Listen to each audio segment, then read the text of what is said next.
Vamos falar do contexto da reforma para a gente se localizar. É claro que parte do contexto é a queda da Idade Média, certo? E o início da Renascença. Vamos falar de Erasmo, os humanistas, vamos falar de Lutero, Zwinglio, os radicais da Reforma e Calvino. Então hoje, meu plano é a gente falar até Calvino. Nós vamos falar então dos principais reformadores.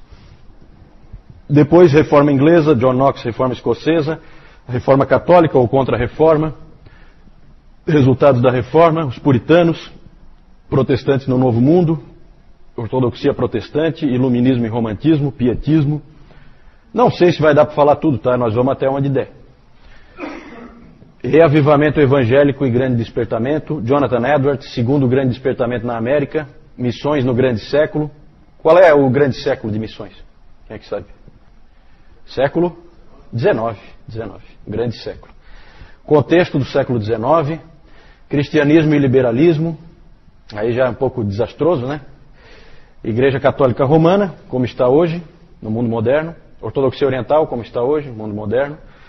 E protestantismo no Brasil. Não sei até onde vai dar para a gente ir.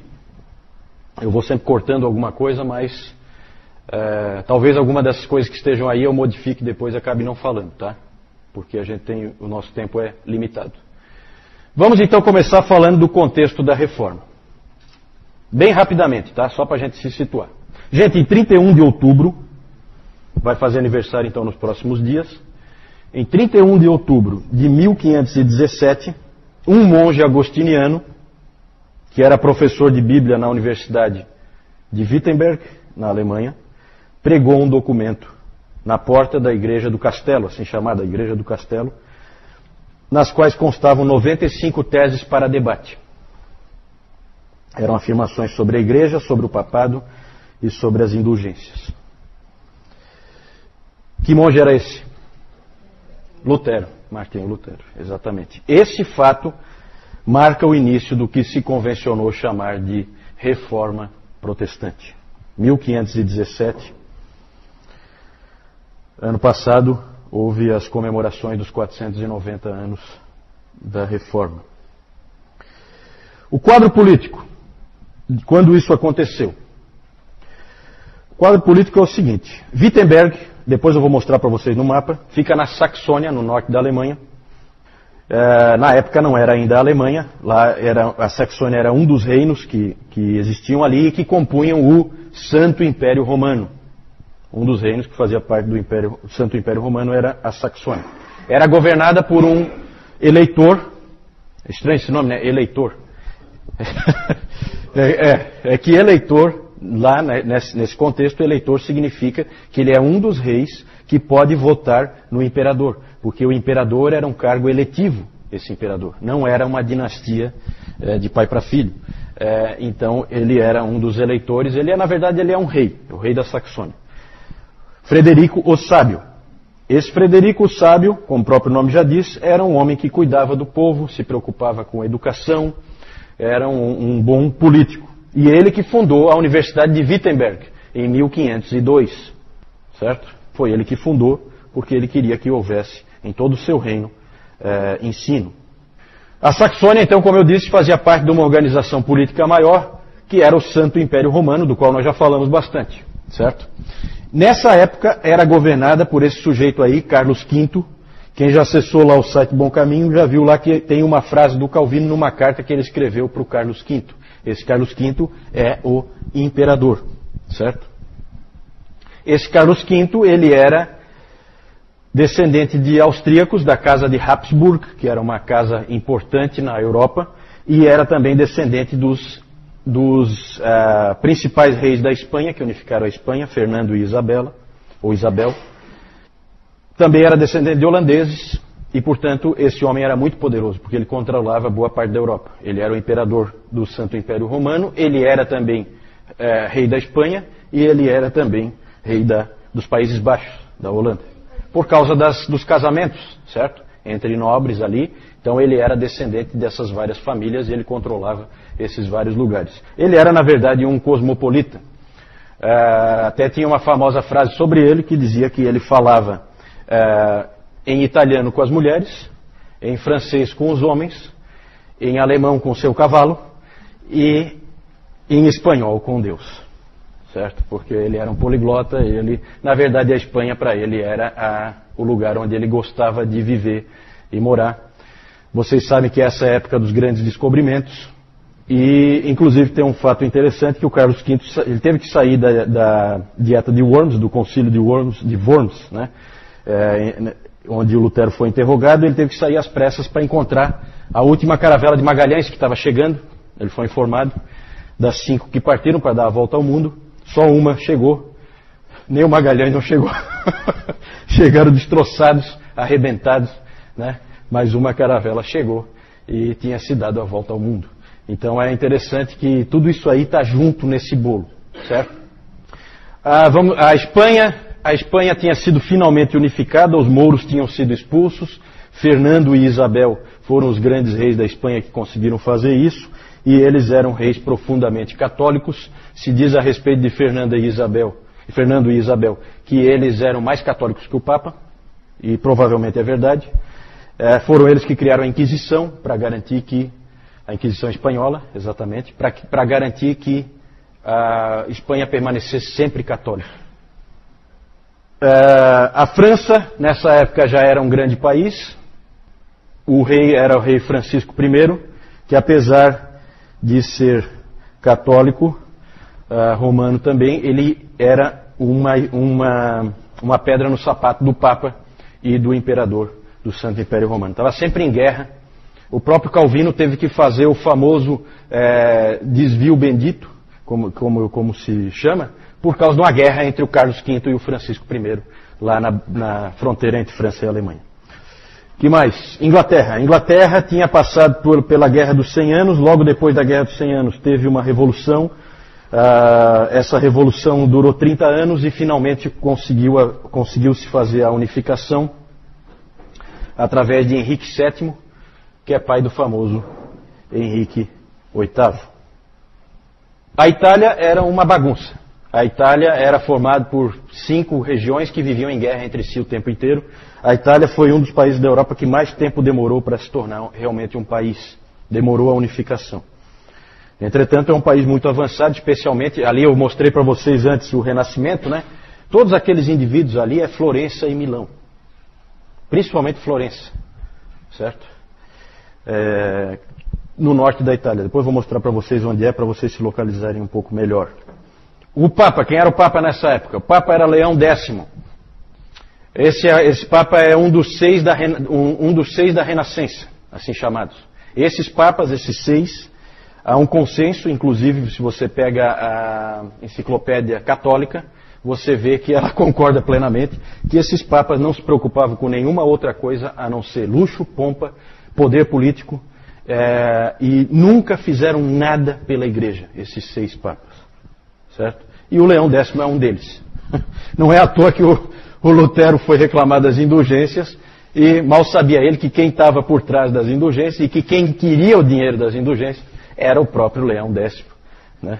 Ele achou que não, que era aquele pessoalzinho que estava por ali, como o Tetzel, por exemplo, que estava ali perto dele, em Wittenberg, e na verdade não era nada disso, na verdade era o Papa que estava por trás de tudo.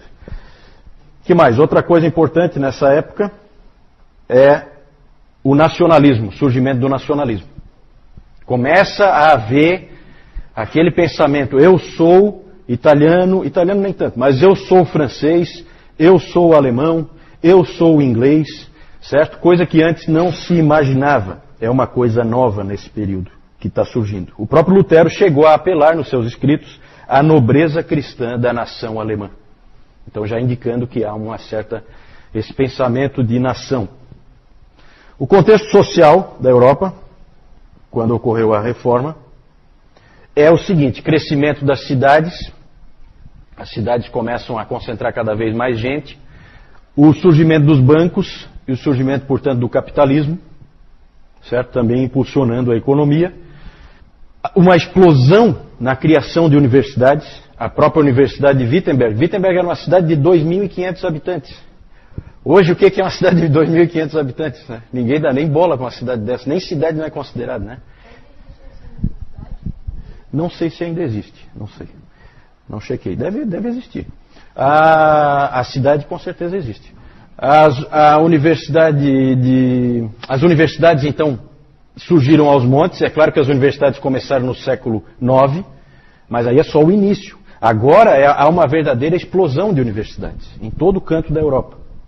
E, importantíssimo, ocorre o desenvolvimento da imprensa, com o Gutenberg, que inventou a imprensa com tipos móveis na cidade de Mainz, na Alemanha, em 1455.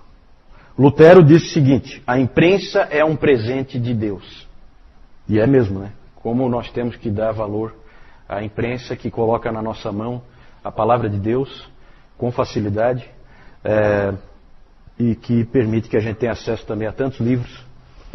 E foi assim que ele viu, e com certeza ele tinha razão. Outra coisa que o Lutero disse é que a imprensa permitiu que um pequeno camundongo como o Wittenberg rugisse por toda a Europa. Certo? Era essa a perspectiva que ele tinha. Ele usou a tecnologia que ele tinha disponível, que tinha acabado de surgir. Nos anos 1520, 1/3 de todos os livros impressos e lidos na Alemanha eram da autoria de Martinho Lutero. Foi também, já falei, a época dos grandes descobrimentos. O próprio Brasil foi descoberto em 1500. O Colombo descobriu a América em 1492. A América é América, tá? A América não é Estados Unidos, né? Como eles gostam de fazer a gente pensar que é. O Colombo chegou lá na América Central, certo? Ele não chegou nos Estados Unidos. Então é a época dos grandes descobrimentos. Claramente Deus aqui está fazendo algumas coisas. Eu não tenho como interpretar, mas a gente vê claramente que o cristianismo está confinado na Europa. Morreu nos outros lugares, praticamente.